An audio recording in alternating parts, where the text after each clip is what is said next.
If you had told me in the middle of, I don't know, 2020 or even 2021, that I would be sitting here touting the benefits of an RMS blush over any other blushes, I would have told you to shut your mouth. I would have been like, you are so full of hooey.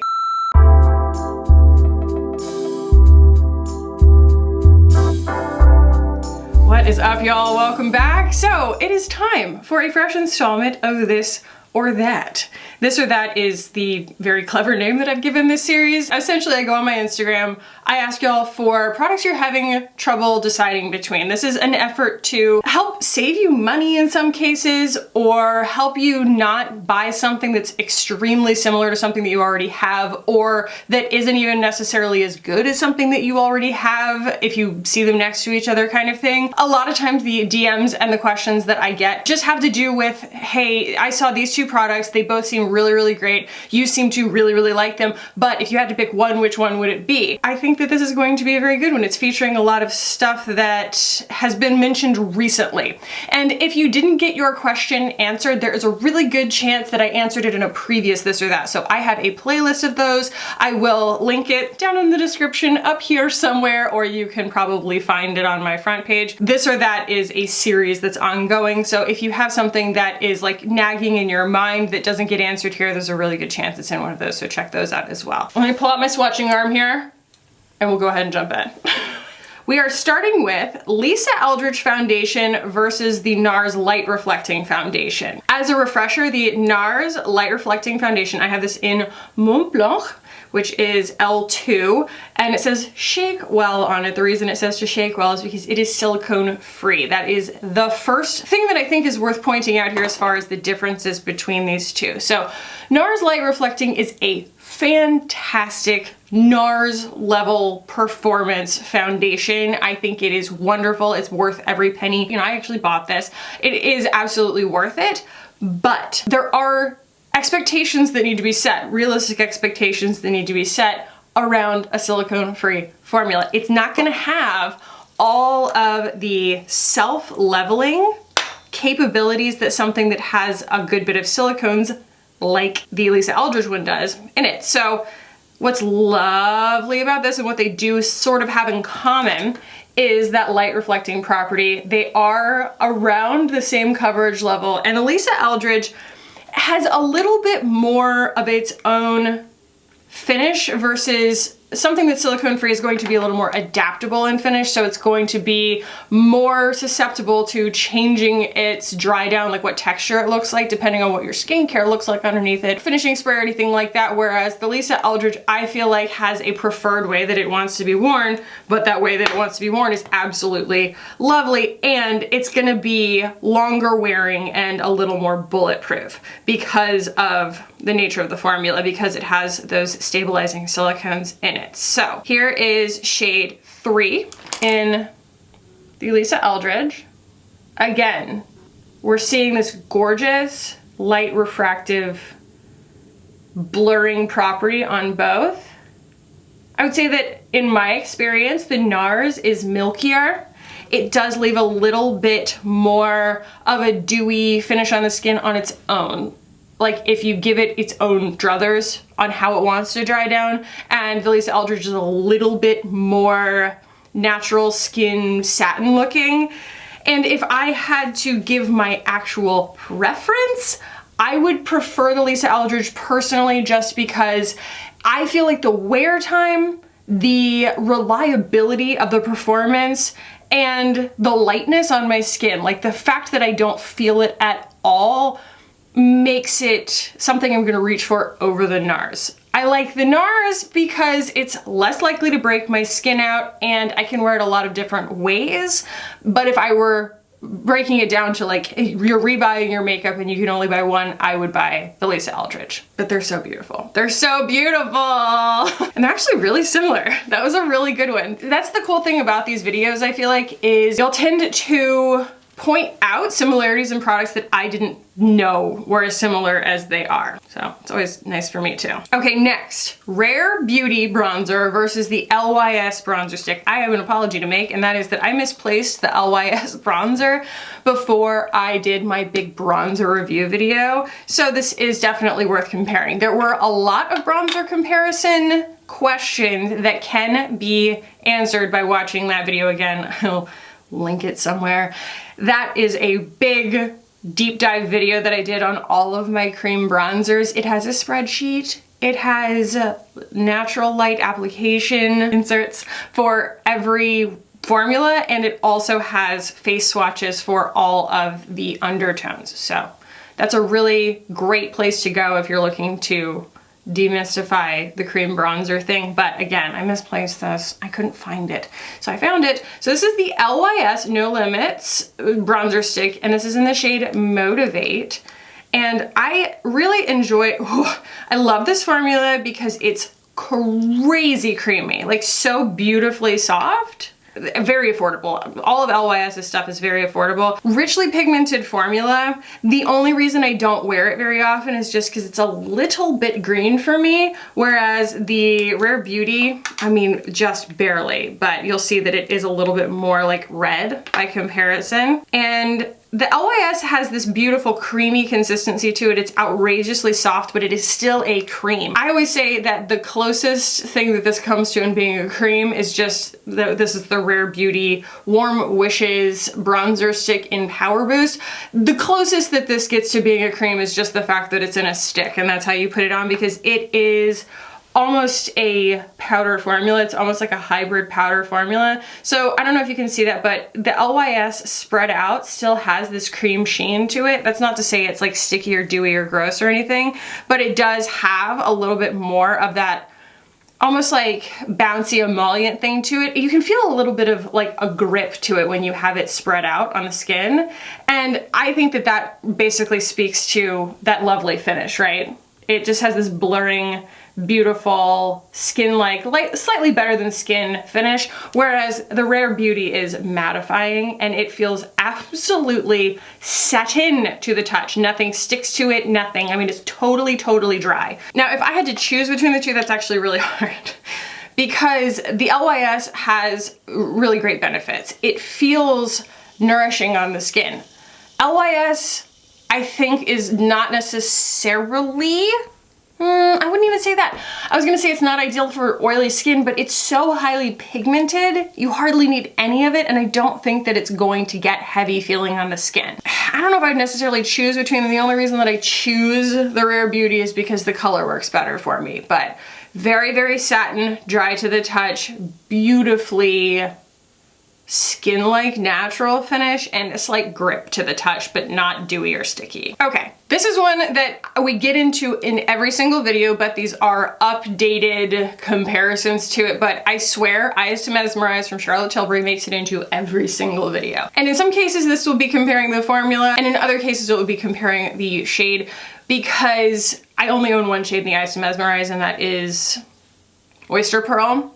And it's because I don't really like the Eyes to Mesmerize formula. I think that there are just better things on the market for the money that do the same thing that Eyes to Mesmerize sets out to do and accomplish it better. Does that make sense? So here we have her, Charlotte Tilbury, Eyes to Mesmerize in Oyster Pearl. She's very pretty. I love the color. The formula just frustrates me because it doesn't really dry down all the way and it creases pretty much immediately. The color that someone asked me to compare this to was Tea Rose from Victoria Beckham. So this is in the Lid Luster, and this happens to be my favorite color in the line, and wouldn't you know it, they are super similar in shade. Tea Rose is more rosy though. Oyster Pearl has more beige and not quite really any pink to it. And Tea Rose is going to have that nice neutral, almost cool toned pink to it. So Tea Rose actually looks almost a tiny bit plummy in the jar. Isn't it gorgeous? It is like, right?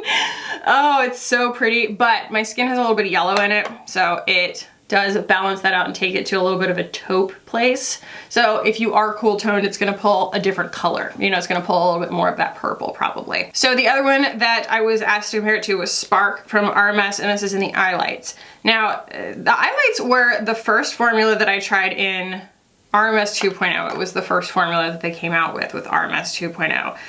And the reason that it piqued my interest, because I got to swatch it when I went to Shen in Brooklyn, was that I said it out loud to Ingrid. I said, I was like, yeah, this is gonna be just a creamy shimmer go.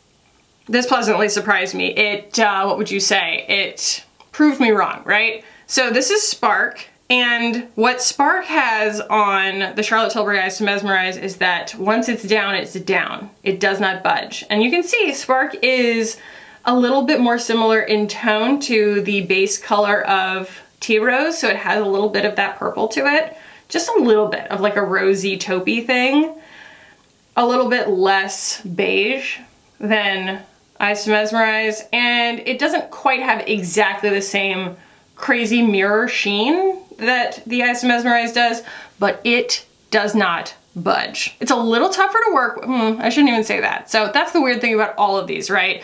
And probably why all of them have their own ways of getting on my nerves sometimes, because this is really hard to manipulate. The Charlotte the Tilbury is hard to manipulate, and it never particularly dries down. I'm not a one and done eyeshadow person. I want to be able to control where I'm putting it. I don't want to just smear it all over my eyeballs. That's a personal preference thing, but it's tough to, all of these are tough to control. Tea Rose, I mean, the lid luster in general, like doesn't pick up on a brush.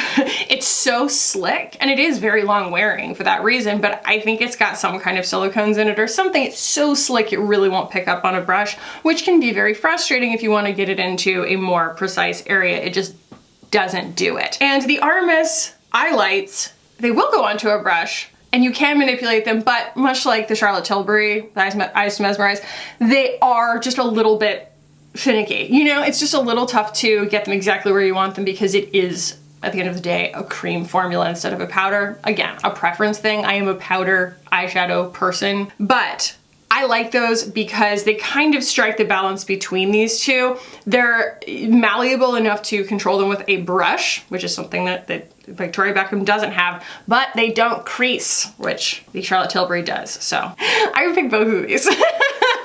I mean, this is just such my color, you know what I mean? That's always the color that I go for, is that taupe that has a touch of plum in it. And so, I mean, you know, chantecaille, Starfish, the Sephora colorful eyeshadow stick in the purple shade, you know, Tea Rose, Spark, like they all, like I would definitely pick these two. I would put Tea Rose over Spark, like on top of it, and that'd be a really, really great eye look. So yeah, that's basically why I would pass on the Charlotte Tilbury Eyes to Mesmerize, but there is the very relevant comparison for all of y'all. And as I wipe them off, look who remains. Yep, Spark. All right, another one that y'all ask for all the time, but again, we have an updated comparison. So it is the concealer category. Kosas, Item, Thrive, and Kulfi.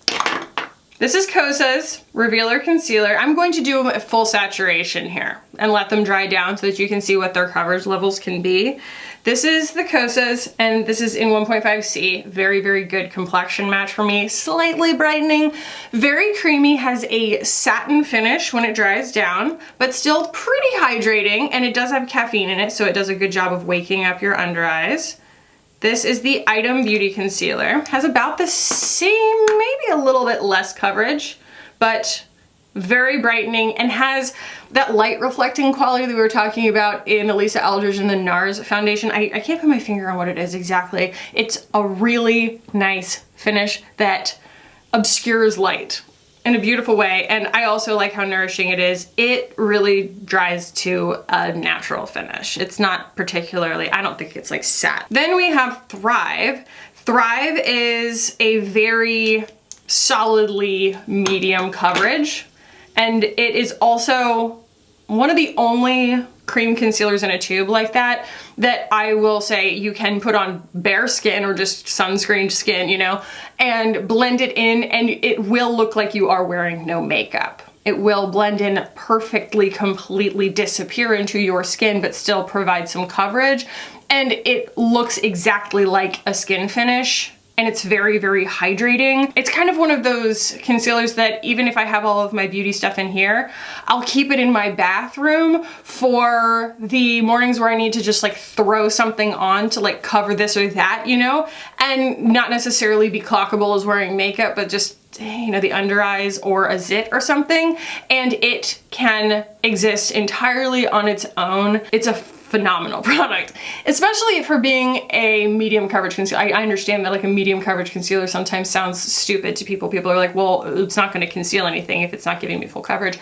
I totally understand that. There's just a place in my routine for it, and it can build. It's just never going to get quite as much coverage as something like the Kosas. The Kosas is everyone's favorite for a reason. And finally, I have Kulfi here in Ice Berry. This is the main match concealer. My child is tearing the walls down downstairs with his father. This is just completely different from all of them. That doesn't mean like better or worse, but there's definitely a lot to explain here. So this, again, Ice Berry, sorry. This is Fair Warm, and then this is 110 in the Item Beauty. So I love this shade.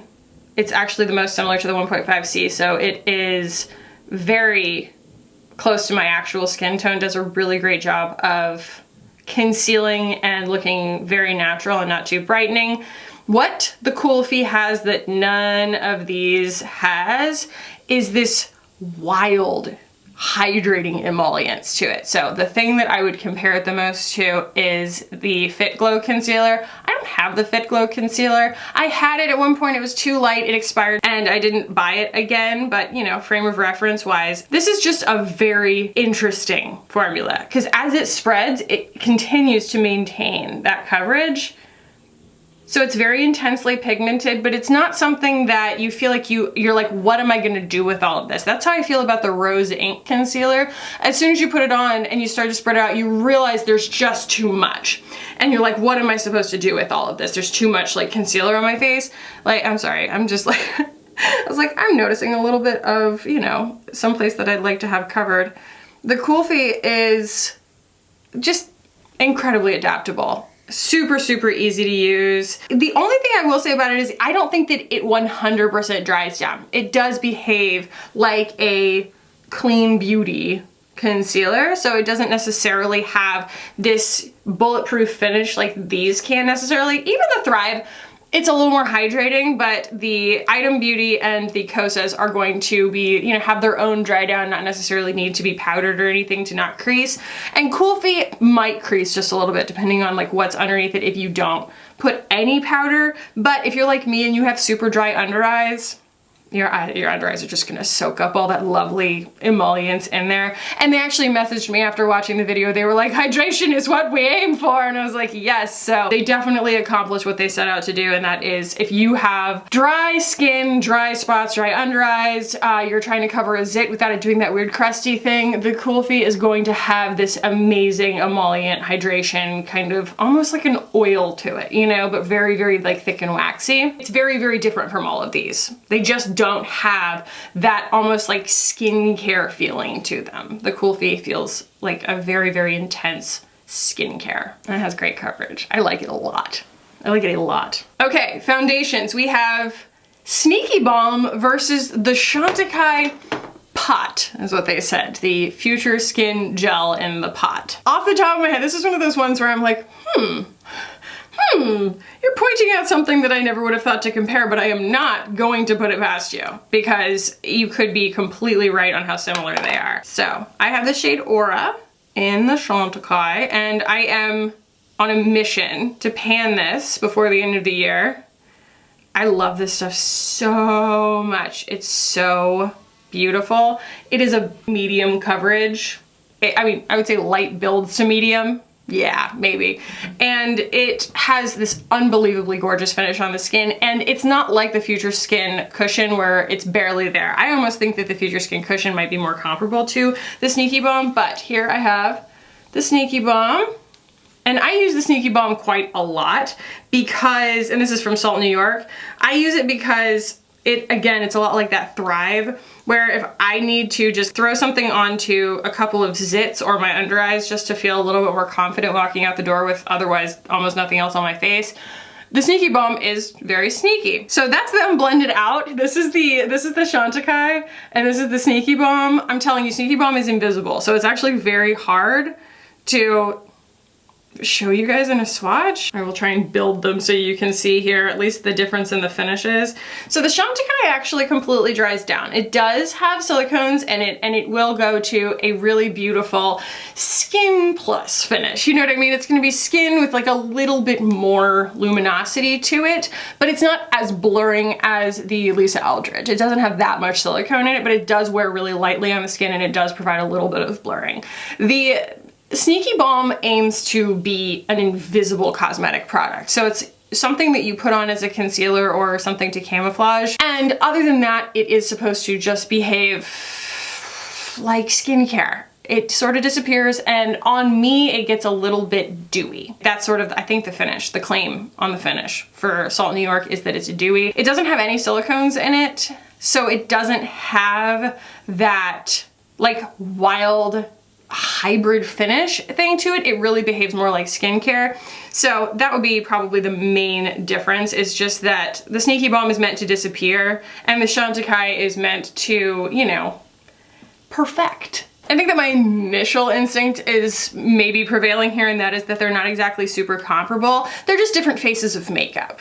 I would put this all over my face and it's going to give me a base for a really pretty, like my perfect level of coverage for my everyday beat kind of thing. Whereas Sneaky Balm, I would not put it all over my face because I just feel like it better lends itself to everything showing through and me just kind of dib-dabbing it here and there. I don't think of it necessarily as like a full face skin tint. That's just not how I think about it. If you do it that way, you're still going to get something very sheer. It just doesn't build to medium coverage. It won't. And that's not a knock on it. It's just not what it's for. It's like, you know, you don't judge the intelligence of a fish by its ability to climb a tree. Rose Ink cream blush versus LYS cream blush. Now, I can tell you right out of the gate here, I prefer the LYS. This is an exquisite formula. I need to try more shades in it. I wonder if they're gonna put more shades out in this, but either way, this is the LYS Higher Standard Satin Matte Cream Blush in Self Love. And this is super similar, I feel like, to the consistency of the Rare Beauty bronzer stick, the way that it goes to a satin matte texture on the skin. It has like well, actually it still has a tiny bit of a grip to it, the way that their bronzer stick does, but not quite as much. And it has this really lovely self-leveling, you know, it has a level that it likes to be sheared out to. It doesn't pick itself back up. It's just a very intelligent formula. I believe these are still $16. It's just a fantastic, the whole package deal, so good. The Rose Ink ones, now I haven't tried their new shades, but when I first bought these, I was very unimpressed with the shades because I was like, these are just, I don't know, they didn't feel particularly useful to me. This is the shade Azalea. This is the one that I kept, and it is quite a bright pink. Now, I mean, regardless of my preference, they're very different formulas. This Rose Ink has this wild, like, suede kind of formula to it, like the lip suedes from Westman Atelier. It's very thick, very, very thick. It's a very, like almost like a waxy cream. And it stays creamy, creamy, creamy, and it will basically blend forever. It is a very pigmented formula, and it's very much just like a cream. It's just a really intensely pigmented, very thick cream, whereas the LYS, I feel like, has a hybrid finish, and it goes from cream to powder. So I prefer the LYS, and I think that's probably good news for most people, because the LYS is it's just a better product start to finish. It's a better formula, better colors, better price, better packaging. Yeah. LYS all day long. Setting sprays. MAC versus Milk versus ABH. So I did pull all of these, and I actually pulled some more too, because I have a lot of setting sprays that I like slash that I like okay. So let's do a quick rundown here on all of my setting sprays. MAC Fix Plus versus ABH Dewy Set. They are so similar, and I mean that as a dig to ABH because this has been around, the MAC Fix Plus has been around for ages, and the ABH Dewy Set is much newer. All they did was copy this formula and stick a coconut scent in it, and voila, you have the Dewy Set. I don't love the scent here. There is a scent to this, but it's just kind of an original, they call it like original herbal scent or whatever. That's not necessarily a good or bad thing. It's just more informing you about what kind of fragrances bother your skin or don't bother your skin. Almost all setting mists, I think, have some kind of scent to them. I'm not sure. It's hard to find ones that don't, but I prefer the Fix Plus over the Dewy Set. The next one is the Milk Makeup Hydro Grip Set and Refresh Spray. As much as I want to like this, it does not have the glycerin kind of blurring capabilities that the Fix Plus does. And if you're looking for something that has that like ultra emollient, crazy radiant, you know, the MAC Fix Plus Magic Radiance is even better than this. I think I like this, but it sets your makeup, it melts your makeup, but it doesn't give it that glassy finish that I really like from a setting mist. So we still have Fix Plus as the winner here. Next is a recent addition to my collection, and this actually has like pearlescence in it that you have to shake up, which is a lot of fun actually. This is the Tula Signature Glow Refreshing and Brightening Face Mist, and I'm not 100% sure yet whether I would prefer one over the other, but I can say I love this. I love it. It is, I think it's got like hyaluronic acid and stuff in it. Lingonberry, kiwi, strawberry hyaluronic acid, and probiotics. So it's very good like skincare as well as being a very effective makeup finishing spray. That's the word I was looking for. You can definitely taste the glycerin. Glycerin has a sweet taste to it. That's why if you ever get soap in your mouth that tastes sweet is glycerin. And glycerin is what's gonna melt the makeup a little bit, and it's going to give it that kind of glassy finish, so it's very, very glycerin-y. And so the jury's out on this, but I do really like it. And it does have a little bit of, I don't know if you can see that, but when you shake it, like you have to shake it because it's got these like pearlescent pigments in there that are going to add a really lovely sheen to the makeup. I just think this is lovely and kind of in its own league as a result of that.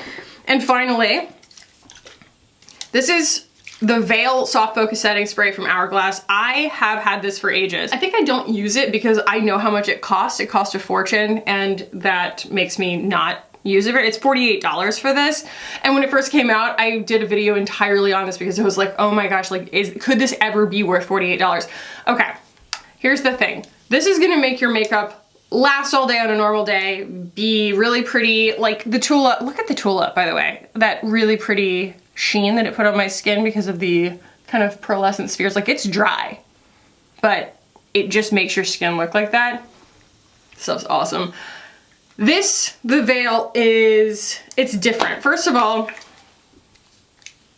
the spritzer is so luxurious, but it is a much finer mist because it is extreme glycerin. Like you don't want a lot of this on your skin. You almost can't even feel it going on your skin. It is wedding day finishing spray. It's going to give your skin this really pretty, like glossed finish that isn't super reflective, so it's not like this. And what it does is it makes your makeup, powder, and everything flexible. So if you don't have your face Botoxed and things like that, and your skin like, you know, folds at your 11s and things like that, it will make your makeup, like the combination of all of it, you know, the big layer of makeup that you have on for like your wedding day or something, it will make it flex and then recover. So if it folds in on itself like that, it will then fold back out and not crease.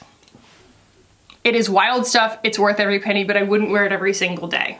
It's just a lot. It's very intense, and so I think this is like the perfect special occasion, and it will actually make a difference in the wear time of your makeup on a special occasion. Like, I can promise that. Don't sue me, but it did for me. You know, I did a wear test of this when I was pregnant, and I hadn't had any Botox during my whole pregnancy, obviously, and I wore like a full beat in Texas, took my hot girl walks and everything in this, and I didn't have any creasing.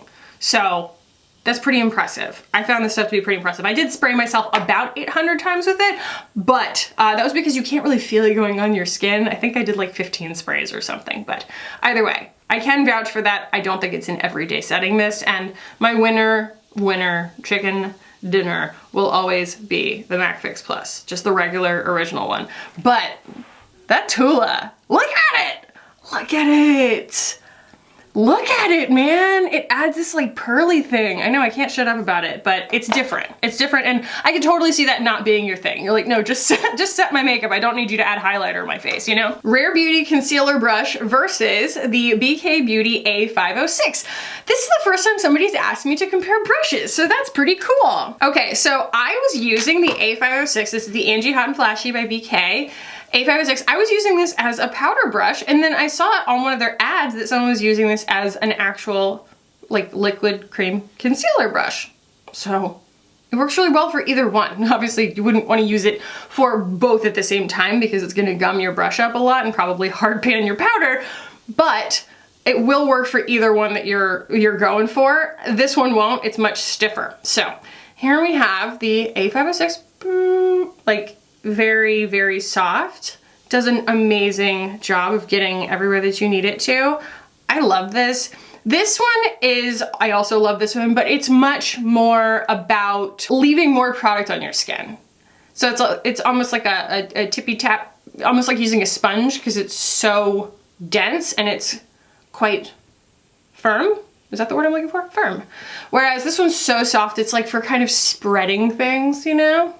And it's going to leave a lot less on your skin. And you can kind of blend and blur and stuff, whereas this is going to, you know, you kind of just want to dab with it. That's the best I can do in terms of comparing these, other than the fact that you would not want to use this for powder, and you could ostensibly maybe buy 2 of them or just use this for powder. And I do have 10% off of BK down below, always. Yay, okay, I've been really excited about this one. Okay. I've been excited about this one because I'm curious about it too. So we have M Cosmetics Baroque and Rococo versus Ray versus Blonzer versus the RMS Maiden's Blush. So let's go ahead and wiggity swatch them all here. So M Cosmetics, Rococo, and Baroque both came out as part of the same collection. Rococo and Baroque. Kind of focusing on a like nude blush kind of vibe, right? For different skin tones. Then we have Chantecaille Ray, which makes me angry every time I use it because it has no right to be as good or as useful as it is. So that is a cheek and eye shade. It's going to be more similar to Rococo, right? Yes. And it is much more shimmery.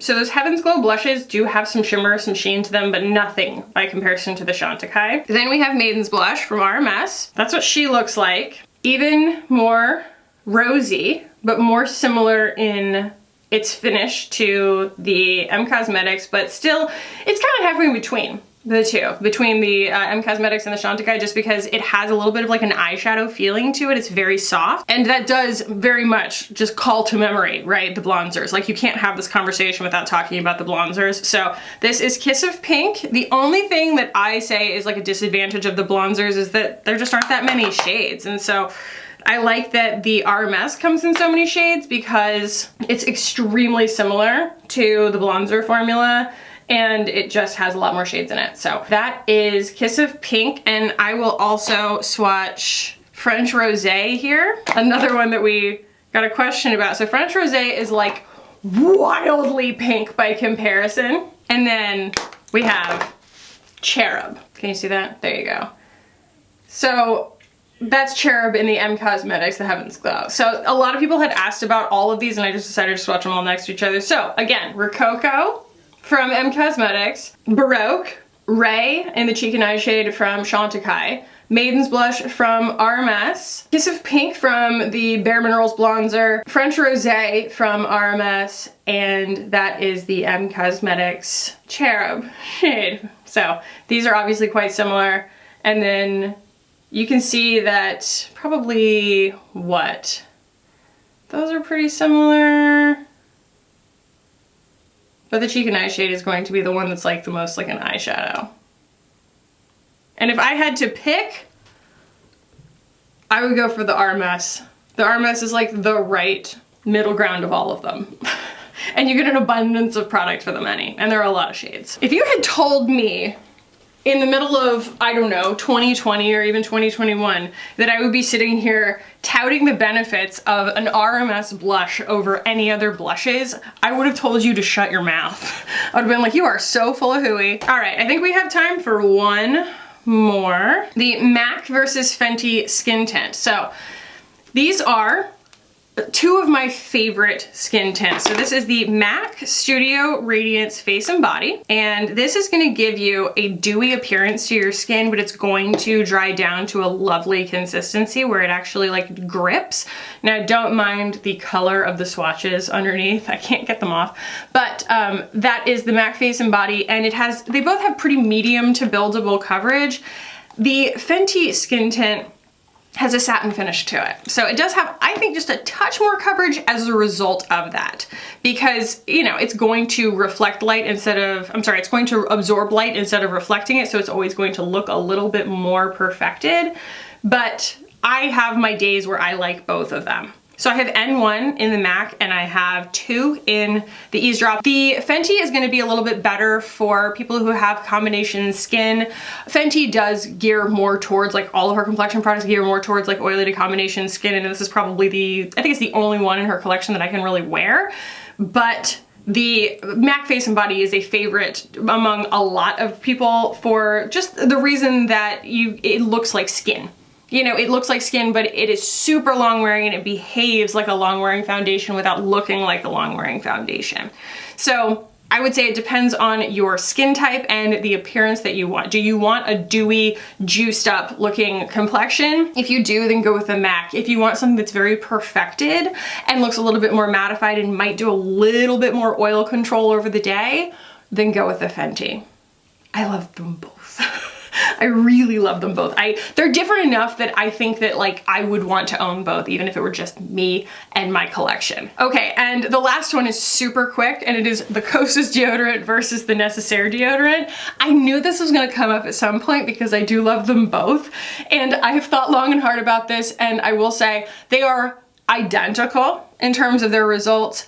And the Necessaire is a smaller amount but comes in glass, so if that's your preference, it is a little bit more aesthetically pleasing, and but it's less product and a little bit less cost effective, whereas the Kosas, some people get frustrated with the packaging. I've never really had a problem with it, but it lasts a lot longer as a result, and they both come in different fragrances. I prefer both of them in the unfragranced, and if it were up to me to buy one, I would probably still go with the Kosas just because it's more cost effective. But truly the difference is negligible. If you are looking for something that smells like eucalyptus, go for the Necessaire. If you're looking for something that smells kind of just like fresh and gender neutral or whatever, but not necessarily herbal, go with the Kosas. If you're just looking for one that's unscented and the packaging doesn't bother you one way or the other, go for the Kosas. But the active ingredient in them is mandelic acid, which is the best ingredient that I have found in making me not stink. So that is why I love both of them. All right, y'all, that concludes another This or That. That was a really productive one. I made sure to comb through the questions to make sure that we were covering things that I had not gotten a chance to specifically touch on yet. Again, I will put the playlist of all of my previous This or That's down below, and y'all can check them out at your leisure. And I hope that you enjoyed this. If you did, do please give it a thumbs up. If you'd like to keep hanging out with me on this channel, hit the button down below and subscribe. I would love it if you did. Thank you so much for watching and for hanging out with me today. I love y'all so much. And I will see you in the next one. Bye!